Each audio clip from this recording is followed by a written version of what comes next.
I'm about to show you how to cut stained glass pattern pieces. It's a little different. We've got all the pieces laid out, but we've got enough room to get a glass cutter through there because you got to make separate cuts all the way across the glass. So you got to be able to make roads between your pieces so that you can cut straight across. This is the way you cut out the pattern pieces. You do not trace a score line around your piece and try and break off the glass. It doesn't work that way. The glass has to break one edge at a time. So you have to take your glass cutter and you run the wheel right along the edge of the pattern piece, but then off the other edge of the glass. So here I am, again, I'm just going from one edge of the glass to another, cutting kind of in a curve, because you can do curves, you can do straight lines. You just cannot do zigzags.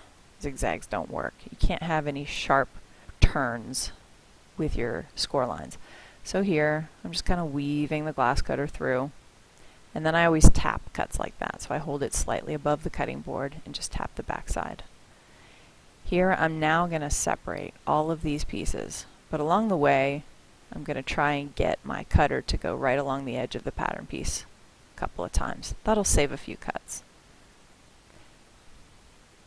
So here I'm going right along the edge since it's a straight cut and breaking with my hands. You can break with pliers if you want to. I highly recommend it. I'm just used to breaking with my hands. It's a lot safer sometimes to use one hand and one plier. But just notice I'm just separating every single one of these pieces so that they have each a piece of glass to sit on, an island. So now I'm scooting some glass out of the way, and the first cut that I'm going to make is this inside curve. This inside curve is always what you should start with. If you have a piece that has a curve, cut it first. It's always the hardest cut to make, so it should be the first cut. If you have a really, really difficult piece and you save the curve for last, chances are it's going to break and you've just wasted your time. So make it the first cut, that way you know if it went bad, you won't have to waste your time. You just pull up the pattern piece, glue it onto another piece of glass, try it again. So every edge doesn't always have to be one entire cut. I'm splitting it up a little bit. But as long as your glass cutter is going from one edge to another edge of a piece of glass, then it's good. So that's okay. There's a little bit of glass around the outsides, but this is what I don't want to see. This is how not to cut your pieces. So notice my cuts are a little bit of a distance away from the pattern piece. So good cuts, but you could just as easily make them right along the edge of that pattern piece. This is what I don't want to see. Why? Because it's going to take you forever at the next step, the grinder. And I'm going to ask you to do what I'm about to do, which is now cutting them down. So you're having to cut all of those edges again. But this time it's a little trickier because now you have less glass to work with. So you have to trim and chomp off all that extra glass. That's going to save you lots and lots and lots of time, because a lot of times our grinders are dull, and so it takes a while to get all of that glass ground off of all the edges. That's way better. All these edges that I'm cutting have a separate cut and a separate break. It may seem very labor intensive, because it kind of is, but it gets easier and it gets faster. And the edges are going to be a little choppy. That's what the grinder is supposed to correct. The grinder is the next step, and that is going to smooth or sand off all of the extra glass so that your glass exactly is the same shape as the paper. So sometimes this happens.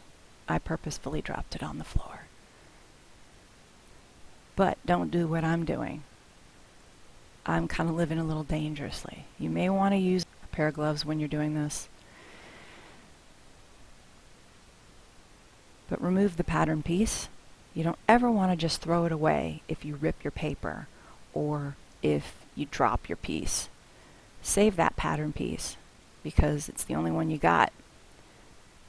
Take the glass that you were using, if it's possible, put a little bit of rubber cement on there, re-glue it, and start again. If you rip your pattern piece, make sure you tape it together. I am happy to do this for you in class. I have a super secret way of taping together your piece if it rips. Never throw pattern pieces away,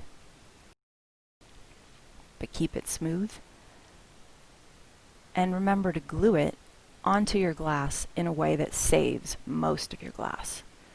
Don't just glue it right in the center and waste all the rest of the glass, but continue to cut it just like you would.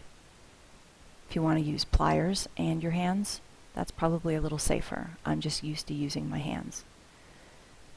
Make it so that your glass cutter goes right along the edge of your paper. That's really, really important. The better you can get at cutting, the easier the rest of the process is going to be. And then use your pliers. Make sure you've got the flat jaw on top. And then if it's a chompy edge, that can get corrected in the next step.